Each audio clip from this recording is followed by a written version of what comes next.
هریما کوبانی هریما که چاندنی و زویه و بدشت و زویین خوی باش بو چاندنی ته ناس کرن.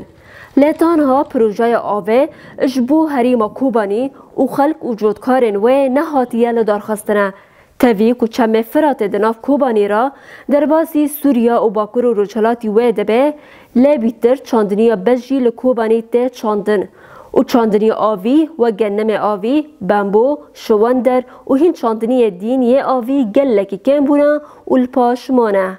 نوع آوا یعنی هم دوین دنیا خرابات که. یعنی مشروع اگر سر بکن منطقی کوبانی گیل سرته آفضل. چه زراعته بکن سر دبه. یعنی آوا که شیرینه. نه والله شورا هم بیا عرضه بکشه آوا که شیرینه. ورایت یعنی دولت کنه چه بکه یعنی اول کنه چه بکن جیبی تشتی انت شکی ناخوازه جی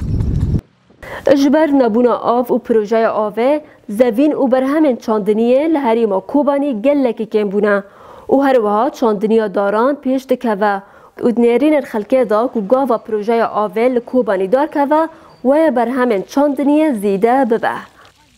عرضی مرا فراد مشه داره اما بی آون ام مجبور بیران دکولنا نها زاد کس داران ایدنا نها چینکه گی داراش بری برک و آف تنانه که نها آف هبه والله ام کسی که دارا بچین تنه و گنم کنه و پمی کنه و شواندر کنه و انتاج خواه پر به عالمک بیمسه کنه اما اشتنبونی آفه از نها بیرک خواهد کولما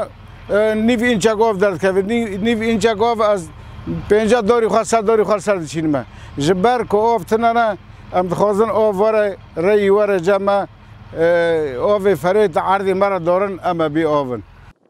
تاویک و آوا چمه فرات دناف کوبانی را در باست به لینه سردما حکومت سوریه و نجیره و بریا خوصر بو هریما کوبانی پروژه آوه لدارخستن تاوی پره انکم یه دارخستنا پروژه آوه و سودایا پروژه آوه لسر چاندنیه و خلک کوبانی زوزان برکل برچاو فئم کوبانی